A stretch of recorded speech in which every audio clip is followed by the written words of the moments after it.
choosing to listen to In the Process series today.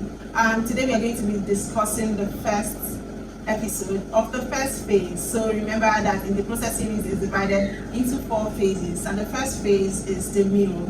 In the mirror phase, we are going to be discussing everything that concerns self-discovery and understanding self. And today we are going to be starting with the first episode. And the first episode is, who am I? Have you ever been asked that question? Who are you?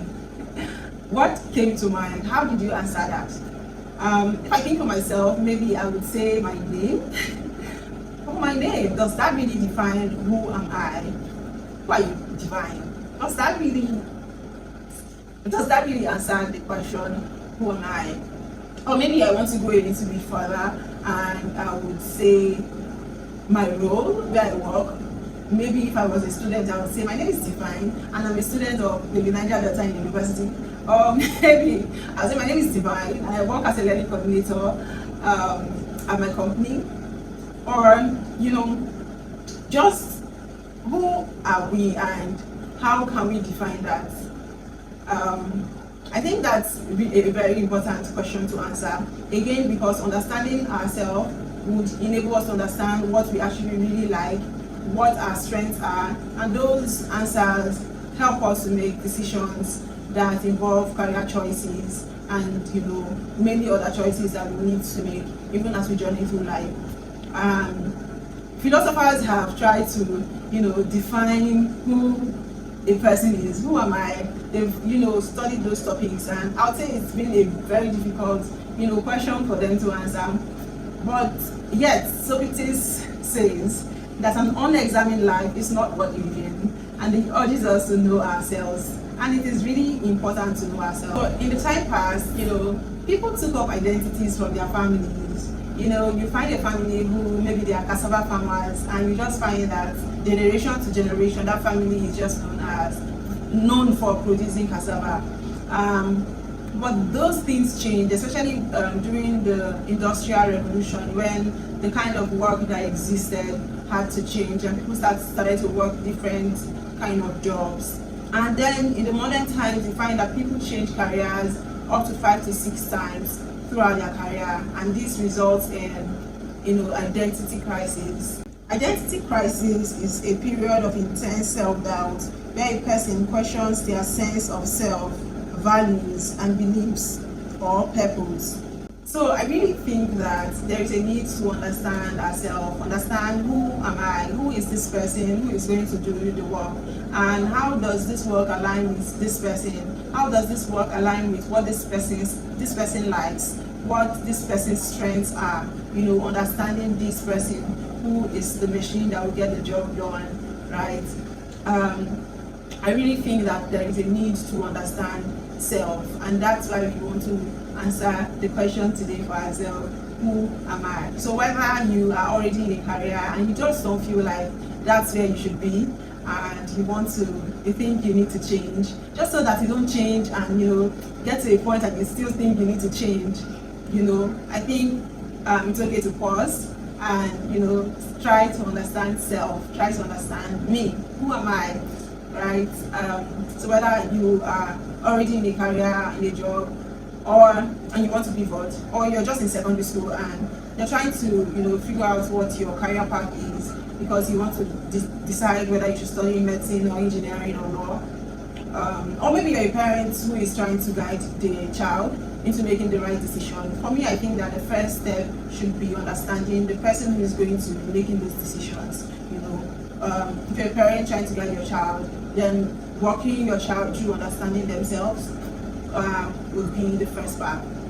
If you're already in a career you don't feel that's where you should be, then understanding yourself and the things that you like and your strengths and your temperament and what motivates you, it's what you should start to think about. In 2020, Benjamin Hardy reported that 70% of professionals say that the jobs that they do not align with their values, but they will not change these jobs because they've already invested so much in it.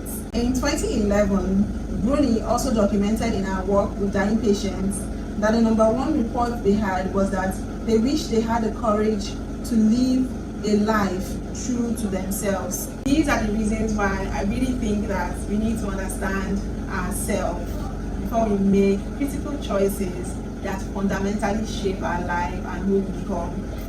And how do we then figure out who we are? Who am I? How do I know who am I? I think that's the next question. But first, I think that we need to understand the layers of self. So philosophers have divided these layers of self into four.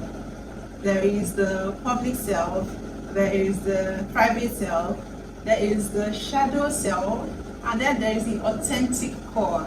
The public self, this layer is really all about how we present ourselves to the world, how we want people to see us, how we want people, basically to see us, maybe via our resume, how we want employers to see us, maybe on our different social media profile, or maybe in a different part of our, physical life. Maybe in church we present a different self than at home, and in school we present a different self than maybe at work.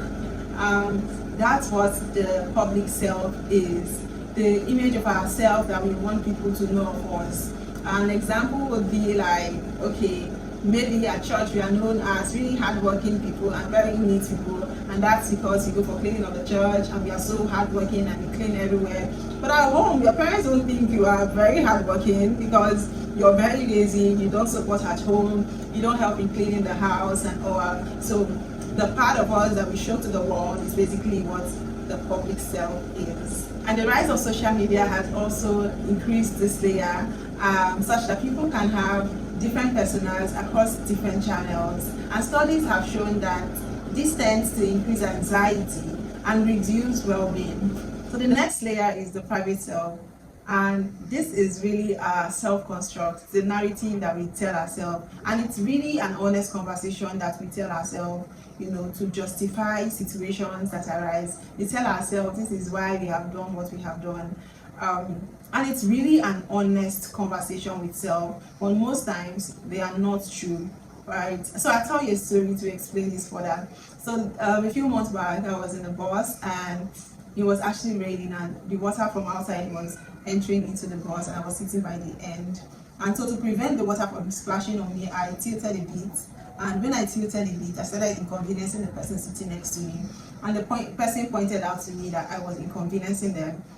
But at the time, I just thought that the person was not sensitive to the situation around. And so I told her, you're not sensitive to what's going on. I mean, water is splashing on you. So when I went home, I, reflected about that situation, and I just thought that it was me who was being selfish because I was only thinking about myself alone at that time, right? So, private self is what I told myself when I was in that bus, what I told myself justifying my actions in that bus to say, what I'm doing is right? Because water is actually splashing on me. Then tilting is the right thing to do, not paying attention to the fact that I'm actually inconveniencing someone. So private self is just, what we tell ourselves to justify our actions. They may not be true, but those are really honest conversations with self. And the next phase is the shadow self. So the shadow self is really parts of us that we tend to deny, refuse, and reject. So sometimes we find that there are parts of us that we don't want to associate with, or we don't want to acknowledge that they are there, right? And so we refuse to acknowledge them. And most times these shadow selves are really opposite of what we identify as, right? So maybe we've identified as a certain kind of person, and when these parts of us emerge, they are really opposite of what we want to be, and so we tend to reject them. An example would be that maybe your friend wants something or did something good and wants something, and you were actually just maybe you actually participated in that thing with your friend, but you lost and they won, and you were actually really jealous, but then you suppress it because that's not what you want to identify as, right? You suppress it, and on the outside you're supporting your friends at home. So that's a shadow self. And in 1938, Carl Jung in his work said that everyone carries a shadow. So everyone carries a shadow. But the thing is, the less conscious we are about them, the blacker and darker. That's what he said. And then the final phase, which is the authentic core. Our authentic core represents what is true to us. Um, this is our essential nature. Dennis and Goldman defines it as enduring patterns of how we think, feel, and behave across context and time. These include our temperament, our fundamental values, our natural strengths, and our intrinsic motivations. That what is actually true to us, it's not our public it's not our public self, it is not our private self, it is not our shadow self, but our authentic core. But it's important for us to be aware of all ourselves, all the layers of self, because that enables us to start to, manage them better. And like the research says, that those who understand themselves tend to live healthier and better lives. So let's now move to the phase where, or the part where we start to talk about how to, how to identify our core.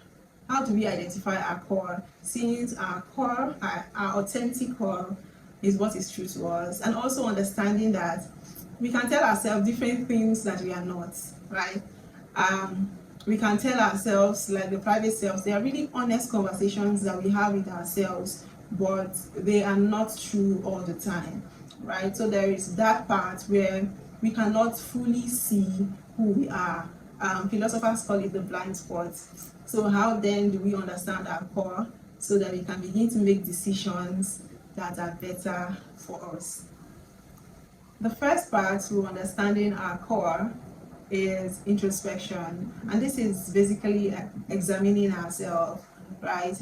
Paying attention to our actions, our reactions, our motivations, our feelings, paying attention to it and understanding the why to it.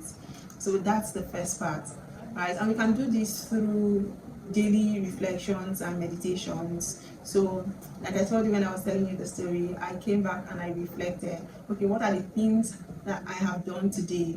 Why have I done them? Okay, I was in a bus and I reacted in a way. Why have I reacted in that way? So taking time to pay attention to how we behave and understanding why we behave in that way. Another way to introspect would be to journal. Research has shown that journaling is actually highly effective. So maybe just journaling about how you expect to behave, right, in the future, how you want to continue to behave in the future. So when you have reflected on the things that you have done and why you have done it.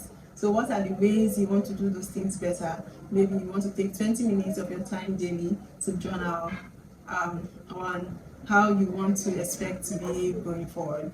So those are two of the ways you can introspect. The next phase, again, because we do not have all the answers, when we were breaking down the layers of self, we spoke about the fact that we cannot see every part of ourselves. There are parts where it is people who see them.